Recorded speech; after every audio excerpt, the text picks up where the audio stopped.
Gracias por sintonizarnos. Somos tus amigos de Nuevo Tiempo Honduras, llevando esperanza. Bendiciones, hermanos, bienvenidos a nuestro programa Retomando el Conflicto de los Siglos. Estamos felices que nos estén acompañando el día de hoy. Vamos a iniciar con una oración, así que ahí donde estén, inclinemos nuestro rostro para orar. Padre nuestro que estás en las alturas de los cielos, santo y glorificado sea tu nombre, Dios. Gracias porque nos permites estar aquí estudiando tu palabra, alabando y glorificando tu nombre, Dios. Te pedimos que de manera especial puedas derramar tu Espíritu Santo sobre cada una de las personas sintonizándonos. En el dulce y bendito nombre de tu Hijo amado, Cristo Jesús. Amén. Gracias por sintonizarnos. Somos tus amigos de Nuevo Tiempo Honduras, llevando esperanza. Ha llegado el momento de la alabanza y la adoración. Y para eso tenemos una invitada muy especial, a Abril Urrea, que nos trae el canto Como el ciervo busca el agua. Disfrutémoslo.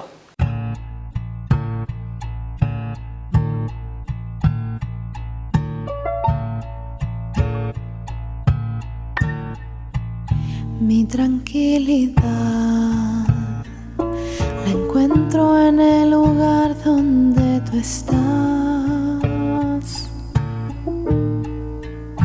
y al estar ahí tu espíritu yo puedo encontrar. Solo tú puedes dar paz.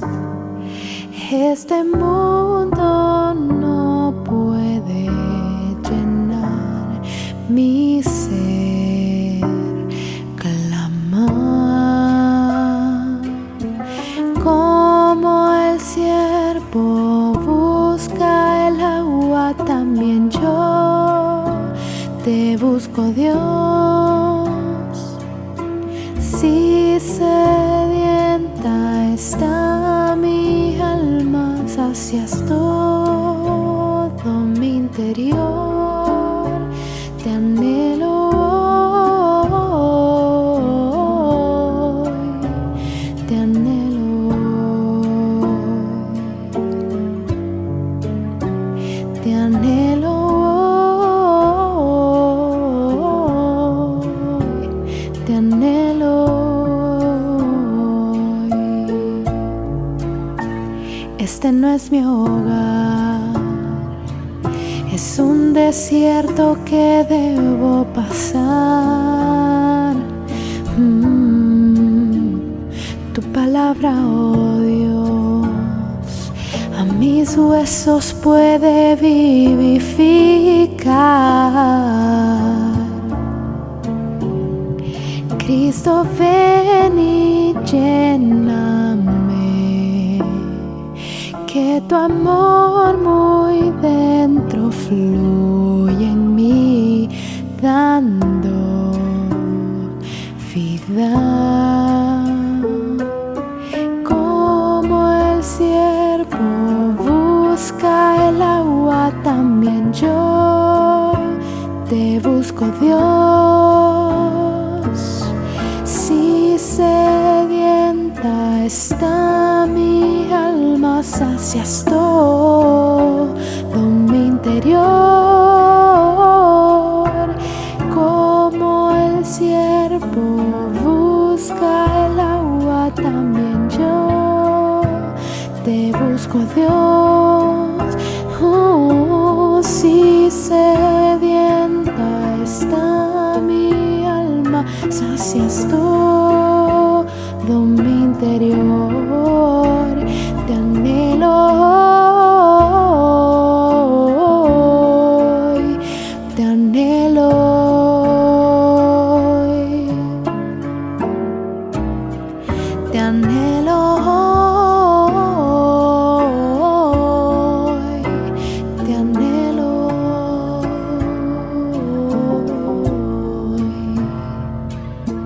Trae el cielo y llénanos de abundante amor.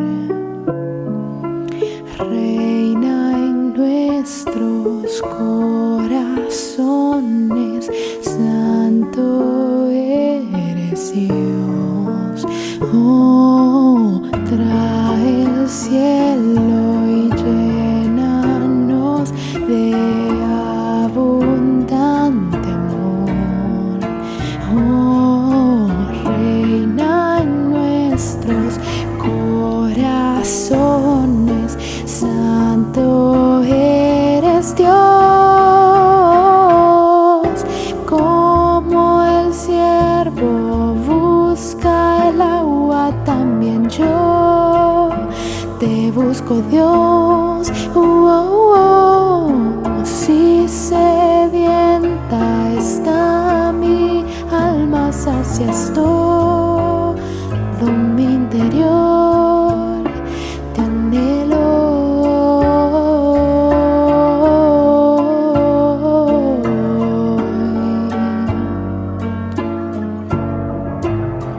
Te anhelo.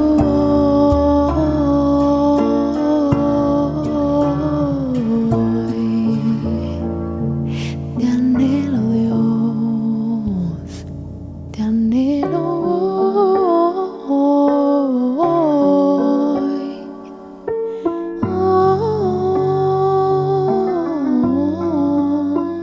Te anhelo hoy.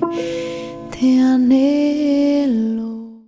Amén, Abril, qué excelente canto. Pongamos todos ahí en el chat, pongamos un fuerte amén por ese increíble don, increíble talento que le dio el Señor a Abril.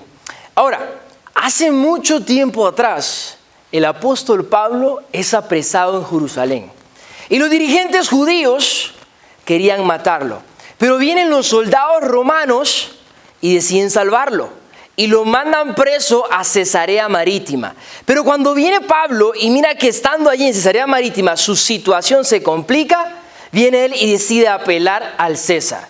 Pero vamos a dejar al pastor Adán Ramos para que continúe contándole la historia.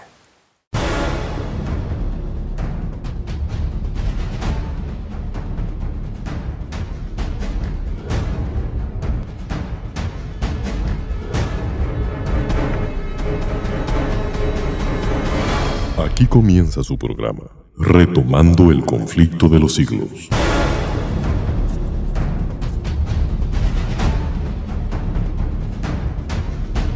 Este cautivante estudio lo guiará por eventos y sitios de la Iglesia cristiana, desde sus inicios hasta la Edad Medieval, y desde la Reforma Protestante a la Revolución Francesa.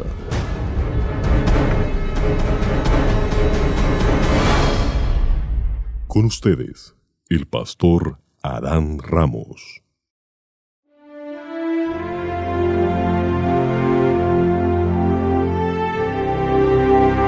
Todo comenzó como un sueño. En el año 22 a.C., Herodes el Grande, gobernador de Judea y coronado en Roma, deseaba incrementar el comercio entre el Imperio Romano y su reino.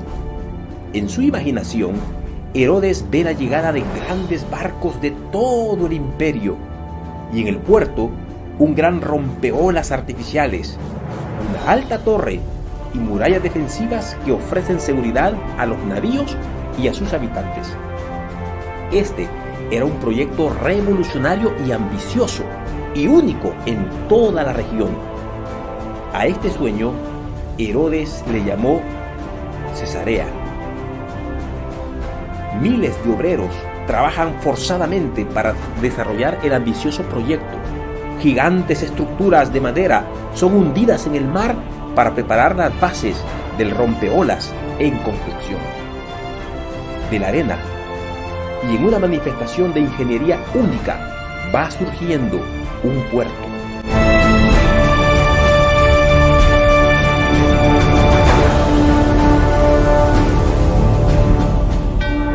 Doce años más tarde, el sueño de Herodes se convierte en realidad. Sobre la arena se levanta una bella ciudad portuaria. barcos cargados con mercadería llegan desde diferentes puntos del imperio. Cesarea, por su belleza, es admirada en toda la región.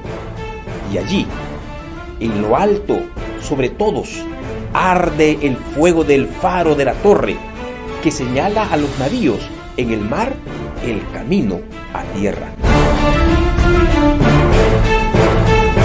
En homenaje a sus patrones romanos, Herodes levanta un templo en el puerto y lo dedica a la diosa Roma y al César Augusto.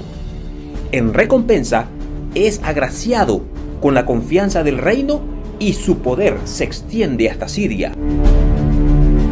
Después de su muerte, sus herederos tratan de llenar el vacío creado, pero la presencia carismática y el fuerte poder de Herodes ya no existen y sus descendientes se diluyen en la historia.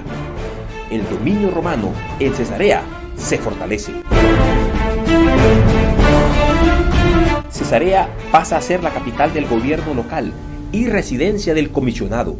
El puerto de aguas profundas otorga a sus habitantes una fuente de ocupación y subsistencia.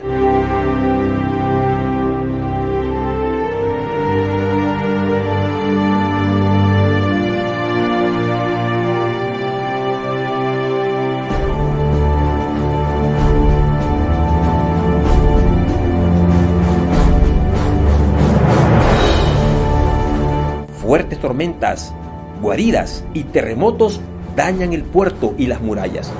La ciudad se fortalece y se convierte en centro de atracción para judíos, cristianos y paganos.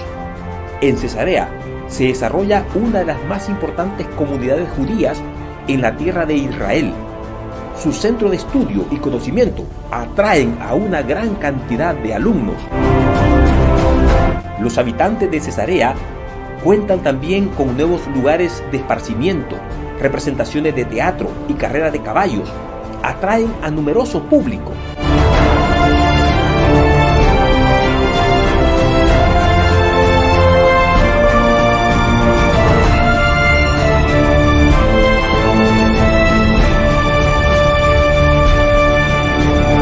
A fines del siglo IV, el Imperio Romano se desintegra. En su lugar, en el oriente, es ocupado por el Imperio Bizantino. Es una nueva época para Cesarea. Una muralla nueva y más fuerte la rodea. Los combates de gladiadores son prohibidos, pero las carreras de caballos continúan entreteniendo a sus ciudadanos y visitantes. Los negocios son excelentes. Aceite de oliva y vinos de alta calidad llenan los mercados y el comercio florece. El cristianismo se convierte en la religión oficial del Imperio Bizantino. El templo de la diosa a Roma y de César Augusto es destruido. Sobre sus ruinas se levanta una iglesia octogonal, impresionante por su belleza. La enorme abundancia de la época se refleja en las ricas decoraciones que adornan la iglesia.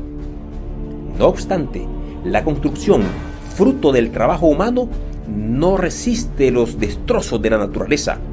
Fuertes terremotos continúan dañando a Cesarea. Lentamente se debilitan los cimientos del puerto y las aguas del mar la cubren.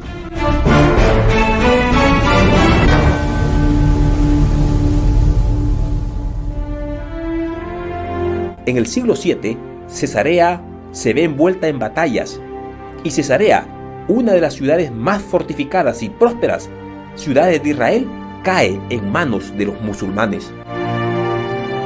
Sobre la ruina del templo romano y de la iglesia bizantina se levanta ahora una mezquita con una magnífica columna que mira hacia el mar. Todos los terremotos terminan por destruir el gran puerto. Cesarea se transforma en una soñolienta aldea y sus ruinas sirven como canteras de mármol.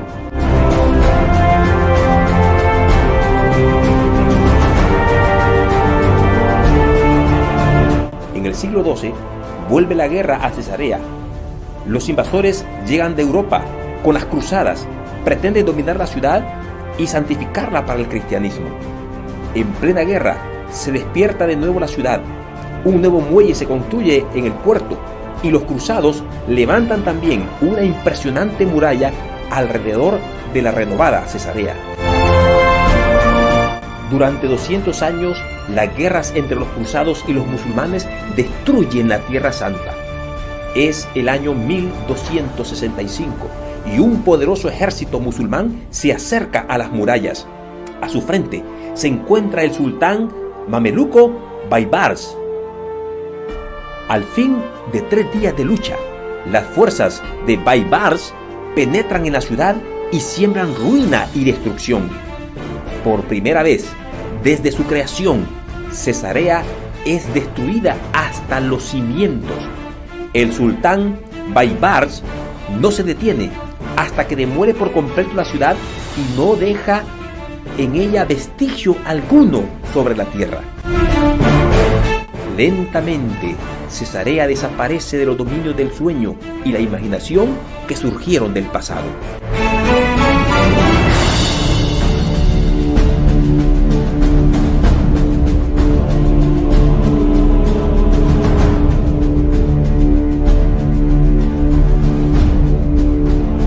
Pero la historia de Cesarea no ha terminado. Así como nació el sueño del rey Herodes, Cesarea es construida nuevamente en la era moderna, gracias a la visión de otro hombre, el barón Edmund James de Rothschild. El barón adquiere las tierras de Cesarea con el objetivo de transformarlas en un lugar que reúna en conjunto creatividad, turismo, descanso y recreación. Gracias a él, la prosperidad vuelve a Cesarea y voces de vida llenan de nuevo la ciudad.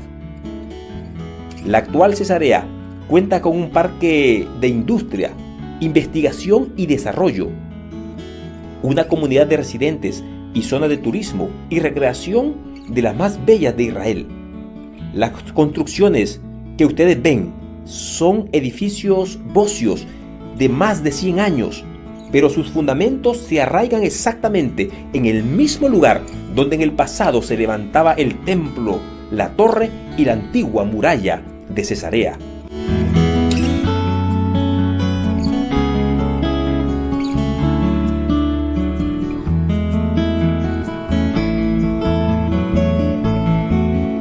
Partes del puerto de Cesarea se encuentran debajo del agua, pero el teatro y el hipódromo se encuentran en su lugar original. El esplendoroso pasado de la ciudad se reconoce y está presente en la nueva Cesarea.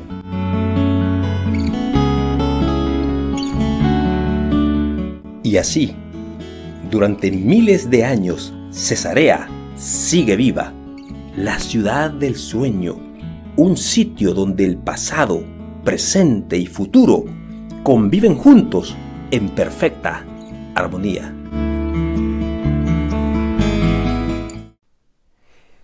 El Nuevo Testamento menciona 2 ciudades con el nombre de Cesarea. Una, mejor conocida como Cesarea de Filipo, ubicada en la parte montañosa de Israel. Y la otra, asentada sobre la costa del mar Mediterráneo y llamada Cesarea Marítima. Hoy en día, la Cesarea Marítima es una de las ciudades de más alto nivel socioeconómico de Israel. El Parque Nacional de Cesarea, con sus ruinas romanas, bizantinas y cruzadas, es una de las más visitadas del país. Cesarea Marítima es una parada obligatoria si sale de Tel Aviv hacia Galilea por el camino de la costa. Esta ciudad es importante en el mundo cristiano porque fue precisamente en este puerto donde Pablo zarpó para Roma y nunca más volvería a Israel. Este estudio está basado en la Biblia y los escritos de Elena G. de White. El tema de hoy será Encarcelado en Cesarea Marítima. Pablo tenía un deseo y este era el de poder ir a Roma. Pero, ¿cómo y por qué deseaba ir Pablo a Roma? Romanos 1:13 nos dice: pero no quiero, hermanos, que ignoréis que muchas veces he querido ir a vosotros, para tener también entre vosotros algún fruto, como lo he tenido entre los demás gentiles, pero hasta ahora he sido estorbado. También leemos en Romanos 15, 22 y 23, por esta causa me he visto impedido muchas veces de ir a vosotros, pero ahora, no teniendo más campo en estas regiones y deseando desde hace muchos años ir a vosotros. Pablo deseaba ir a Roma, pero no se imaginó ir en las circunstancias en que le tocó ir. Después de realizar su tercer viaje misionero, Pablo regresó a Jerusalén para rendir un informe de su gira. Dice Hechos 21:17, cuando llegamos a Jerusalén, los hermanos nos recibieron con gozo. En esta ocasión, Pablo y sus acompañantes presentaron formalmente a los dirigentes de la obra en Jerusalén las contribuciones enviadas por la iglesia gentil para el sostén de los pobres entre sus hermanos judíos. El juntar estas contribuciones había costado al apóstol y a sus colaboradores mucho tiempo, mucha reflexión ansiosa y labor cansadora.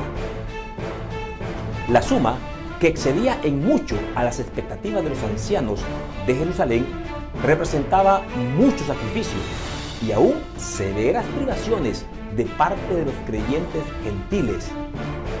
Estas ofrendas voluntarias expresaban la lealtad de los conversos gentiles a la obra de Dios organizada en todo el mundo, y todos debieran haberlos recibido con agradecimiento. Después de la presentación de las ofrendas, Pablo contó con detalle lo que Dios había hecho entre los gentiles por su ministerio. Al día siguiente, y por varios días, Pablo fue al templo, entró y salió entre los adoradores, al parecer sin ser dotado. Pero un día, mientras hablaba con un sacerdote concerniente a los sacrificios que debían ofrecerse, fue reconocido por algunos judíos de Asia. Estos se precipitaron sobre él con furia demoníaca, gritando. Hechos 21, 28 y 29. Israelitas, ayudad, este es el hombre que por todas partes enseña en contra del pueblo, de la ley y de este lugar. Además, este ha metido griegos en el templo y ha profanado este lugar. Decía esto porque antes habían visto con él en la ciudad a Trófimo de Efeso, a quien pensaban que Pablo había metido en el templo. Según la ley judía, era un crimen punible de muerte que un incircunciso penetrara en los atrios interiores del edificio sagrado. Habían visto a Pablo en la ciudad en compañía de Trófimo de Éfeso y suponían que Pablo le había introducido en el templo, pero no había hecho tal cosa. Como Pablo era judío, no violaba la ley al entrar en el templo. No obstante, esta falsa acusación sirvió para excitar los prejuicios populares. Al propagarse los gritos por los atrios del templo, la gente allí reunida fue presa de salvaje excitación. La noticia cundió rápidamente por Jerusalén y toda la ciudad se alborotó junto al pueblo. Hechos 21, 30 al 36 leemos. Toda la ciudad se alborotó y se agolpó el pueblo. Apoderándose de Pablo, lo arrastraron fuera del templo e inmediatamente cerraron las puertas. Intentaban ellos matarlo. Cuando se les avisó al comandante de la compañía que toda la ciudad de Jerusalén estaba alborotada, este inmediatamente tomó soldados y centuriones y corrió a ellos. Cuando ellos vieron al comandante y a los soldados, dejaron de golpear a Pablo. Entonces, llegando el comandante, lo prendió y lo mandó a atar con 2 cadenas y preguntó quién era y qué había hecho. Pero entre la multitud, uno gritaba una cosa y otros otra cosa, y como no podían entenderse nada de cierto a causa del alboroto, lo mandó a llevar a la fortaleza. Al llegar a las gradas, aconteció que era llevado en peso por los soldados a causa de la violencia de la multitud, porque la muchedumbre del pueblo venía detrás gritando: ¡Muera! ¡Muera! El apóstol se mantenía tranquilo y dueño de sí en medio del tumulto. Su mente estaba fija en Dios y sabía que le rodeaban los ángeles del cielo. Hechos 21, 37 al 39 leemos: Cuando estaba a punto de meterlo en la fortaleza, Pablo dijo al comandante: ¿Se me permite decirte algo? Y él dijo: ¿Sabes griego? ¿No eres tú aquel egipcio que levantó una sedición antes de estos días y sacó al desierto los 4,000 sicarios? Entonces Pablo dijo: Yo de cierto soy judío de Tarso, ciudadano de una ciudad no insignificante de Cilicia, pero te ruego que me permitas hablar al pueblo. Se le concedió el permiso a Pablo de hablar al pueblo. Le dijo que era judío y que había sido educado a los pies de Gamaliel, nieto del reconocido Gilel, quien había sido el fundador de una de las 2 grandes escuelas en Israel. Pablo también les relató al pueblo su conversión, y cuando les comentó que sobre sus pies habían puesto la ropa de Esteban, de quien él consintió en su muerte, pero que ahora sabía que fue apedrado injustamente, el pueblo se enfureció, gritando contra él que este hombre debía ser quitado de entre la faz de la tierra. Allí tuvieron que intervenir las autoridades para poder proteger la vida del apóstol. Hechos 22, 24 y 25 leemos: Mandó el comandante que lo metieran en la fortaleza y ordenó que fuera azotado para que hablara, a fin de saber por qué causa gritaban así contra él. Pero cuando lo ataban con correas, Pablo dijo al centurión que estaba presente: ¿Os es permitido azotar a un ciudadano romano sin haber sido condenado? El centurión dio aviso a su comandante de que este hombre era romano. El comandante interrogó a Pablo y quiso saber cómo había hecho para conseguir la ciudadanía romana, siendo que él mismo había tenido que pagar mucho dinero. Pablo le dijo que él era ciudadano romano de nacimiento porque Tarso era una colonia romana. En Hechos 22:30 leemos: Al día siguiente, queriendo saber con certeza la causa por la cual lo acusaban los judíos, lo soltó de las cadenas y mandó a venir a los principales sacerdotes y a todo el concilio, y sacando a Pablo lo presentó ante ellos. El apóstol iba a ser ahora juzgado por el tribunal del que había formado parte antes de su conversión. Ante los magistrados judíos compareció con tranquilo aspecto y su semblante denotaba la paz de Cristo. Pablo notó que fariseos y saduceos se habían unido para acusarlo, sabiendo que los fariseos creían en la resurrección y los saduceos no. Como dice el dicho: divide y vencerás. Pablo, de manera audaz, dijo ser fariseo y que su delito era creer en la resurrección de un hombre.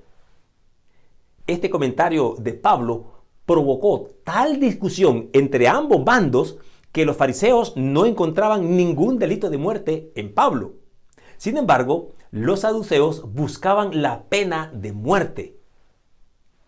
El comandante Claudio Lisias tuvo que sacarlo pronto a Pablo del salón para poder proteger su vida. Ahora Pablo estaba en la cárcel y sabía que sus enemigos, impulsados por su extrema maldad, recurrirían a cualquier medio para matarlo.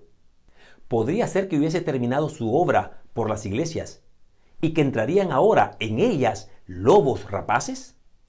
La causa de Cristo estaba muy cerca del corazón de Pablo y con profunda ansiedad pensaba en los peligros de las diseminadas iglesias expuestas a la persecución de hombres tales como los que había encontrado en el concilio del Sanedrín. Angustiado y descorazonado, lloró y oró. En aquella hora tenebrosa, el Señor no olvidó a su siervo.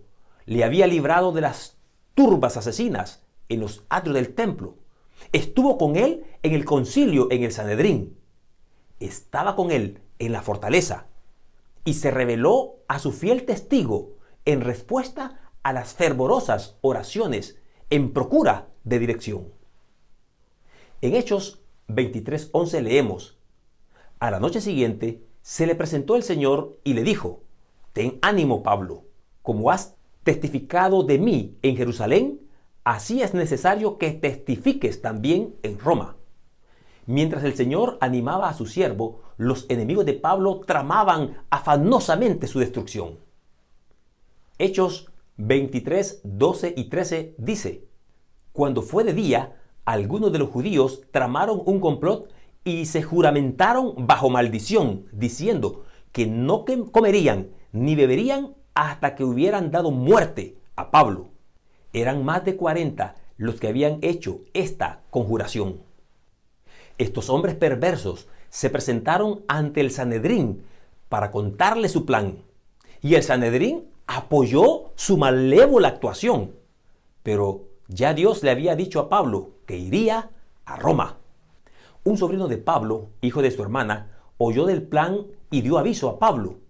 Este lo mandó a hablar con el comandante, quien fue informado del asunto. Claudio Lisias despachó al muchacho y le dijo que no contara a nadie más de este asunto.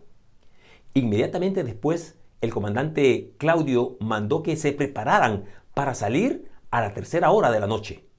Los romanos dividían la noche en 4 vigilias. La primera vigilia de 6 a 9 de la noche, la segunda vigilia de 9 a 12 y la tercera vigilia de 12 a 3 de la mañana y la cuarta vigilia de 3 de la mañana a 6 de la mañana.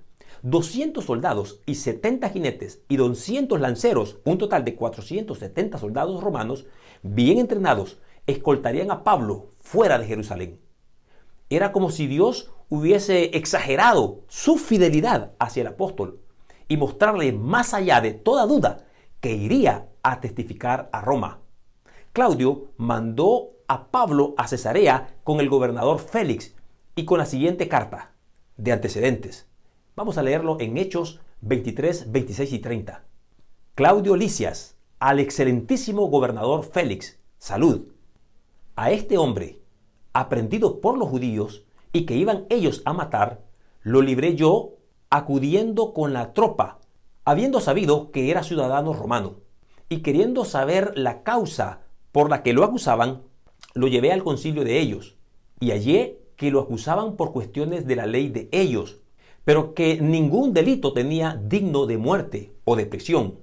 Pero al ser avisado de asechanzas que los judíos habían tendido contra este hombre, al punto lo he enviado a ti, intimando también a los acusadores que traten delante de ti lo que tengan contra él.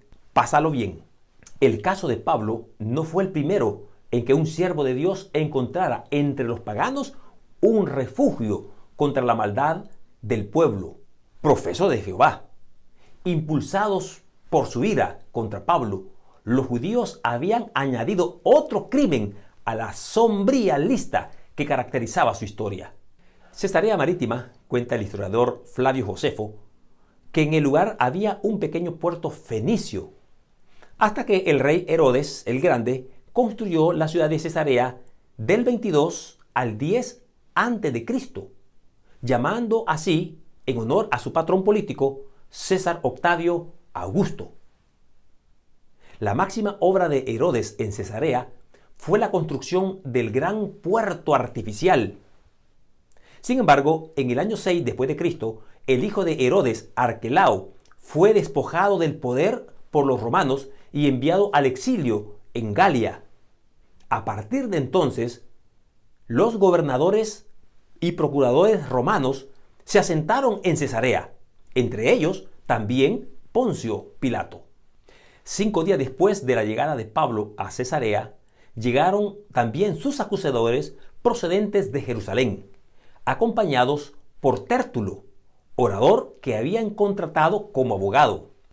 Se dio pronta audiencia al caso.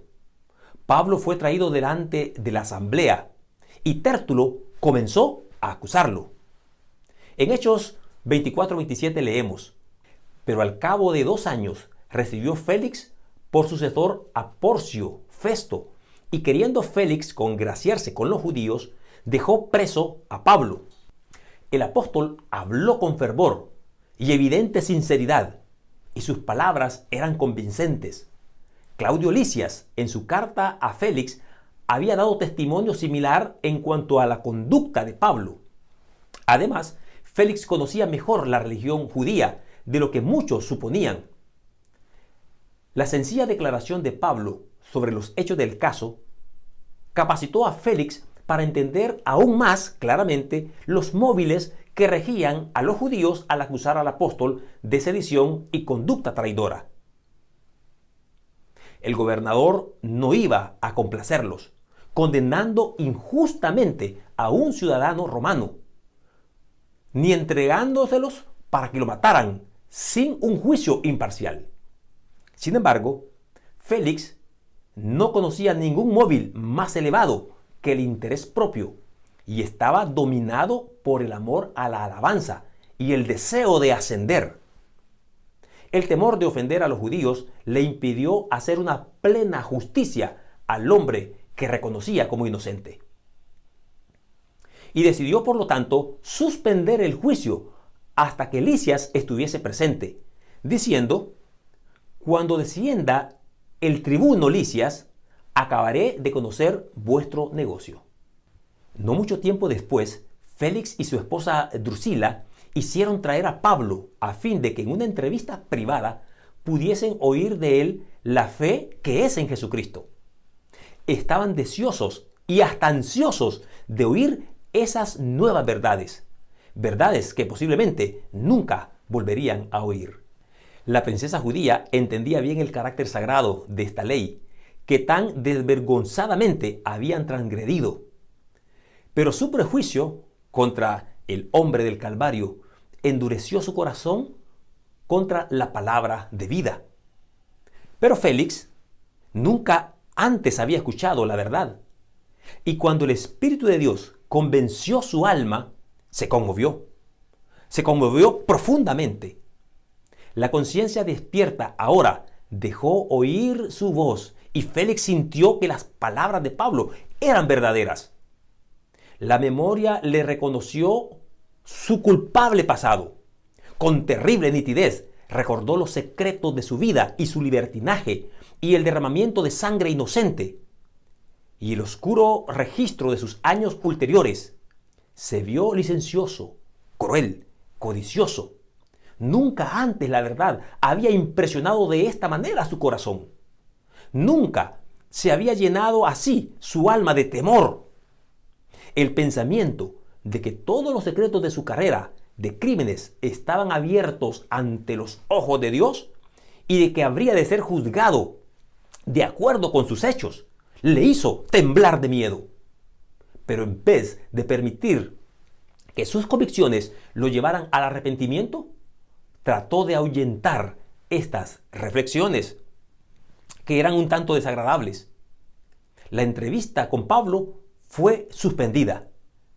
Él simplemente le dijo: ahora vete, mas teniendo oportunidad te llamaré después.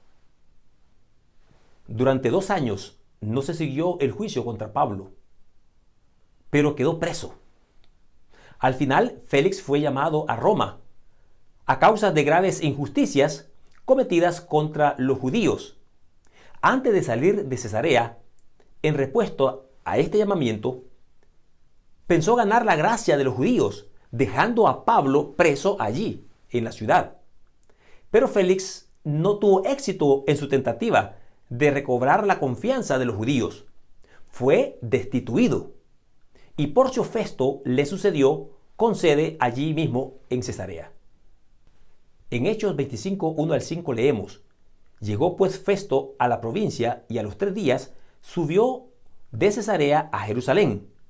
Entonces los principales sacerdotes y los más influyentes de los judíos se presentaron ante él contra Pablo y le rogaron, pidiendo contra él como gracia que lo hiciera traer a Jerusalén, y preparaban ellos una celada para matarlo en el camino.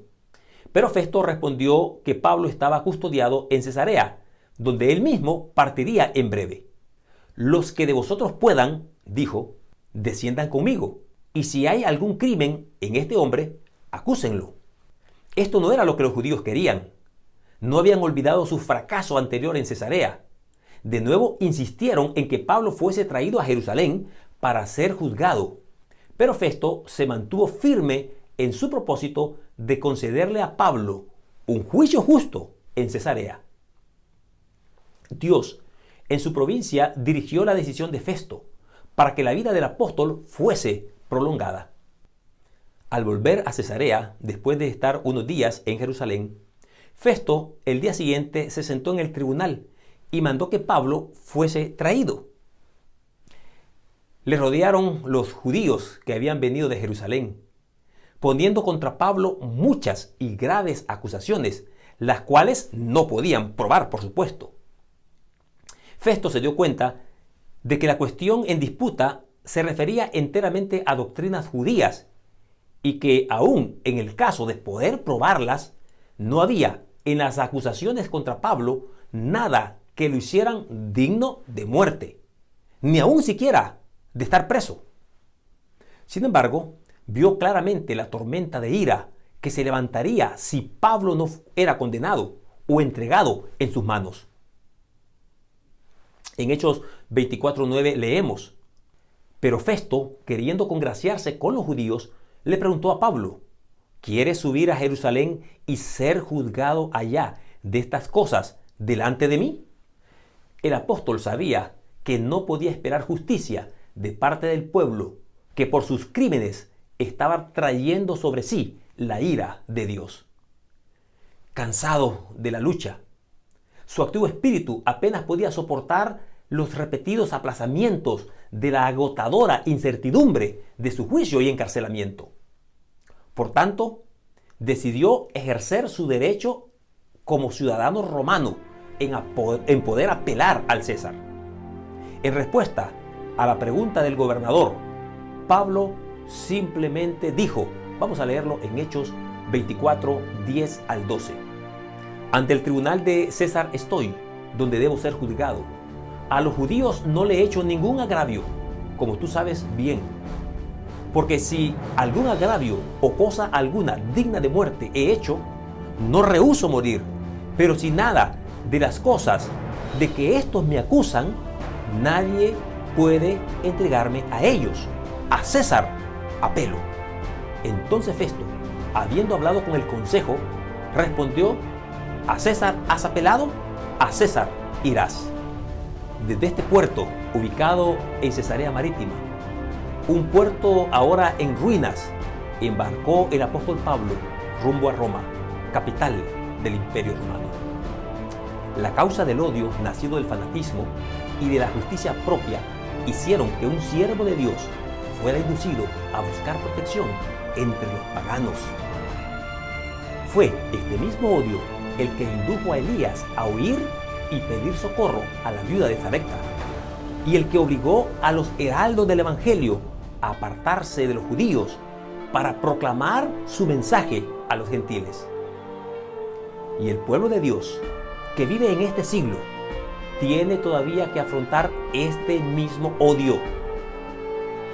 Entre muchos de los que profesan ser seguidores de Cristo, existe el mismo orgullo, el mismo formalismo y el mismo egoísmo y el mismo espíritu opresor que reinaba en tan grande medida en el corazón de los judíos. En el futuro, hombres que se digan ser representantes de Cristo seguirán una conducta muy similar a la de los sacerdotes y los príncipes en su manera de tratar a Cristo y a sus seguidores. En la gran crisis en la cual tendrán que pasar pronto, los fieles siervos de Dios encontrarán la misma dureza de corazón, la misma cruel determinación y el mismo odio implacable. Que Dios nos ayude, que en estos momentos difíciles de la historia que nos toque afrontar, podamos tener la seguridad de que Dios estará con nosotros. Y así como ayudó a Pablo a defender la verdad, aún a costa de su propia vida, que también nosotros estemos dispuestos a defender esa misma verdad, aún a costa de nuestra propia vida. Que Dios nos bendiga. Oremos. Padre amado, Padre bendito, gracias por la vida de Pablo, este hombre que se encontró contigo y tú cambiaste su vida y ahora se levanta como un heraldo para darnos un ejemplo de lo que hemos de enfrentar todos aquellos que decidamos seguirte a ti, oh Señor. Pero así como le diste la seguridad a Pablo de que estarías con él hasta el tiempo del fin, así mismo queremos tener esa seguridad de que estarás con nosotros todos los días hasta el tiempo del fin. Y cuando seamos llevados a los tribunales, que aún allí podamos declarar en favor de Cristo y su verdad. Gracias por acompañarnos y por estar con nosotros. En el nombre de Jesús oramos. Amén. Bien, mis queridos hermanos, mis queridos amigos, gracias por acompañarnos en esta nueva serie que estamos iniciando, retomando el conflicto de los siglos. Les esperamos para la siguiente ocasión. Dios les bendiga. Gracias por sintonizarnos. Somos tus amigos de Nuevo Tiempo Honduras, llevando esperanza. Excelente, qué excelente. Muchísimas gracias a nuestro querido pastor Adán Ramos. Es impresionante el recorrido que hemos hecho y yo quiero invitarlos a cada uno de ustedes porque este programa de Retomando el Conflicto de los Siglos lo tendremos el primer miércoles de cada mes. Yo se los recomiendo porque yo he leído el libro y es uno de los mejores libros que yo he leído y esta manera que lo estamos haciendo de estudiarlo es una manera impresionante, le va a servir muchísimo. Créame que usted va a poder llegar a muchísimas otras personas también, usted se va a sentir mucho más confiado también al predicar la palabra de Dios, al hablar de Jesús con otras personas, así que por nada del mundo se lo puede perder. Lo esperamos. Gracias por sintonizarnos. Somos tus amigos de Nuevo Tiempo Honduras, llevando esperanza.